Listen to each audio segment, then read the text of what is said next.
Season 3 is about to release, and I think Shaman is in a pretty decent spot. Enhanced just got 2 rounds of single target buffs, and Ellie is looking to be the top single target spec. I'll talk about the buffs first. Enhance was looking criminally undertuned going into the patch release, so on Friday this week they released tuning that had a buff to Enhance that buffed Lava Lash, Searing Totem, Surging Bolt, Awakening Storms, and Wind Strike specifically. So they buffed a few single target buttons that don't cleave at all. This buff came out to be a solid 4% increase in single target damage for both Stormbringer and Totemic. And that was not enough, Enhance was still looking to be one of the worst classes in Raid. So on Monday they updated the notes with another buff, this time buffing Storm Strike, Elemental Blast, and the main target damage of Tempest. This buff came out to about 3% single target for Stormbringer and 1.5% single target for Totemic. So altogether this week we got about 7% single target for Stormbringer and 5.5% single target for Totemic. So here are the sims. Enhanced with deeply rooted elements is sitting at 5.8 mil. Enhanced playing Ascendance is sitting at 5.5 mil. Totemic Enhanced is dead. And Elemental Shaman is a top simming spec at 6.3 mil. So Stormbringer Enhanced is definitely playable in Raid. It is simming middle of the pack in the deeply rooted elements build. A lot of people are critical of the Dre build, however I think because Dre is actually a little bit deterministic, it's not as bad as people think, especially on Raid bosses. This is the highest simming single target build. It is really weird this season. You play Lava Lash, Ice Strike, Sundering, and Lashing Flames, but they are all really low impact buttons you just use as filler. The goal of this build is to spend as much Maelstrom as possible to cycle Dre procs faster.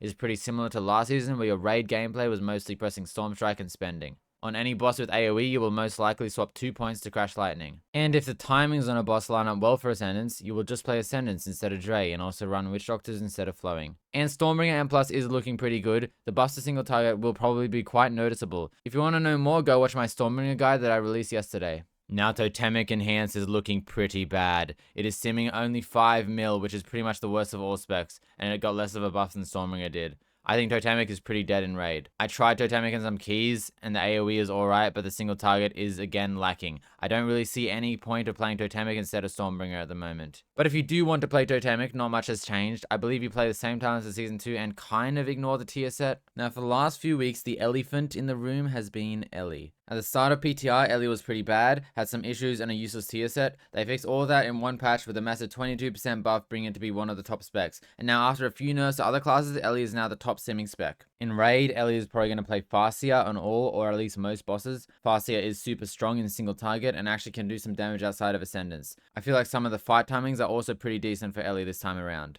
The build played in Raid is very similar to Season 2, except now you play Liquid Magma Totem even in single target, and you use it when you have Ancestors out because it procs their spells twice. I'm still kinda fresh on Ellie, so I'm not going to make a full guide or anything, but some important things that I've learned on single target is you hold your Lava Burst so that you always get Master of the Elements on Earthshock, and also when you have Ancestors out, you try to press instant global so they cast more Lava Bursts. In Mythic Plus, Ellie is playing Stormbringer because I think Farseer just doesn't have a good profile. It's like a Rep Paladin where you have to choose between AoE and single target and can't do both at the same time. The Ellie M Plus build is now running Primordial Wave because the tier allows more frequent uptime on Flame Shock. I think Ellie is strong in M Plus and is looking to be one of the best classes, but I don't think it is actually significantly ahead of Enhance. So for what I am playing, I am a prog-focused Shaman player and I am not an Enhanced one-trick, believe it or not, so I will be looking to go into this raid as Ellie because I believe it is stronger. I think this only really matters if you're in a guild pushing Hall of Fame, and Enhance is perfectly viable otherwise after the recent buffs. And I'm not really concerned about M Plus right now. After prog, I will see how the meta has settled and pick a spec based on that, or possibly reroll if Shaman is not meta.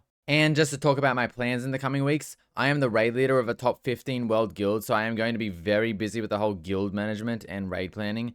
I'm going to stream prog, but I will probably cut back my streaming hours a bit, and I will probably also be only uploading kill videos for the next month. After prog, I will return to my normal schedule and probably make some more guides.